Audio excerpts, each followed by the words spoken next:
এই মুহূর্তে অর্থাৎ এই রোজার মাসে যদি আমার বেডরুমে কেউ আসে, এটাকে বেডরুম কম আর কাপড়ের গোডাউন বেশি মনে হবে, কারণ এত পরিমাণে চুড়িদারের পিস চারিদিকে ভরা। আলহামদুলিল্লাহ, এটা একটা ভালো কথা। তবে যতটা সম্ভব চেষ্টা করছি গুছিয়ে রাখতে, তবে গুছিয়ে রাখাটা একদমই অসম্ভব, কারণ এই কাজ করছি বার করছি আবার সেটাকে গুছিয়ে রাখা অসম্ভব একটা ব্যাপার। তবুও চেষ্টা করি যতটা সম্ভব গুছিয়ে রাখতে। তো এখন ঘড়িতে বাজছেই 11:15-র মতো বাজতে যায় আর কি। তো 12:30 1টা পর্যন্ত আমাদের রাতে কাজ। মনে জোর থাকলে কঠিন থেকে কঠিন কাজটাও কিন্তু অনেক বেশি সহজ হয়ে যায়। তো এখানে 11:30-12টা পর্যন্ত এখানে আমার কাজ কমপ্লিট হলো। যেটুকু যা কাটিং ছিল কমপ্লিট করলাম, আর তারপরেই এখন কালকে সারাটা দিন আবারও এরকম ঘরদোরের অবস্থা হবে। রাত্রেবেলা আবারও সেগুলোকে গুছিয়ে তবেই আমি ঘুমাতে যাব, কারণ এইভাবে ঘুমাতে গেলে আমার সারা রাত একটুও ঘুম হবে না।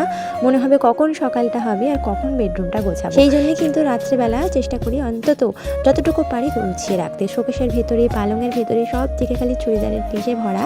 তো ঈদের আগেই সমস্তটাই খালি হয়ে যাবে ইনশাআল্লাহ। তো আমি যেগুলো কমপ্লিট হয়ে গিয়েছে সেগুলো শোকেশের ভিতরে, পালঙের ভিতরে করে রেখে দিয়েছি। আর যখন সময় হবে সেই সময় হিসেবে সে এসে নিয়ে যাবে। তো 12টা 12:30 পর্যন্ত কাজ করার পর তোমরাই বলো যে আর কি ইচ্ছা হয় যে ভিডিও এডিটিংয়ের কাজটা রাতে করি, কারণ ভোরে উঠতে হবে সেই একটা চিন্তা। যদি না ভোরে উঠতে হতো তাহলে কোনো ব্যাপার ছিল না। আর এই যদি অনেক রাত করে ঘুমাই 2-2:30টার সময়, তাহলে আর ভোরে উঠবো কিভাবে? তো শুধুমাত্র যে এদিকে কাটিংয়ের কাজ এমনটা নয়, সংসারের কাজ, এখানে খাওয়া দাওয়া কমপ্লিট করার পর গোছানো সামটানো, তারপর থালাবাটি ধোয়া, ঝাড় দেওয়া, এগুলো তো রয়েইছে।